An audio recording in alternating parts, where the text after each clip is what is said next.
പണ്ട് മുതലേ മനുഷ്യൻ പറഞ്ഞു വരുന്ന ഒരു ചൊല്ലാണ് തൻ്റെ നാക്ക് കരിനാക്കാണ് അല്ലെങ്കിൽ അറം പറ്റിയ വാക്കുകളാണ് എന്നുള്ളത്.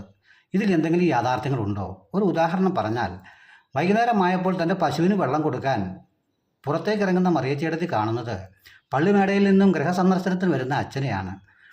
എന്നെ കൊണ്ട് മറിയാമ്മേ വിശേഷം, ഇത്തവണ കുമ്പളം കാച്ചി കിടക്കുന്നത് പുളിയിൽ ഒരു വെളുപ്പ് നിറം മാത്രമാണല്ലോ ഉള്ളൂ എന്നുള്ള പറച്ചിൽ മറിയമ്മയെ അലോസരപ്പെടുത്തി. അച്ഛൻ ഇരിക്കൂ, ഞാൻ പശുവിനെ അഴിച്ചു വരട്ടെ എന്ന് പറഞ്ഞ് മറിയമ്മ പശുവിനെ അഴിക്കാനായി പോയി.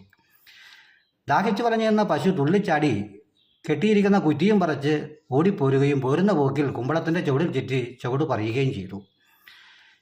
ഇത് കണ്ട മറിയമ്മ ചേടത്തി അച്ഛൻ്റെ നാക്ക് പൊന്നായി പോകട്ടെ എന്ന് പിറുപിറുത്തുകൊണ്ട് പുറകുവശത്തേക്ക് പോവുകയും ചെയ്തു.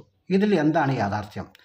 അച്ഛൻ വരുന്നതും സാഹചര്യങ്ങളും, അതിൽ അച്ഛൻ്റെ സ്ഥാനത്ത് മറ്റാര് വന്നാലും ഇതല്ലേ സംഭവിക്കുകയുള്ളൂ. അപ്പോൾ സാഹചര്യങ്ങളല്ലേ ഇതിന് കാരണം എന്നുള്ളതാണ്.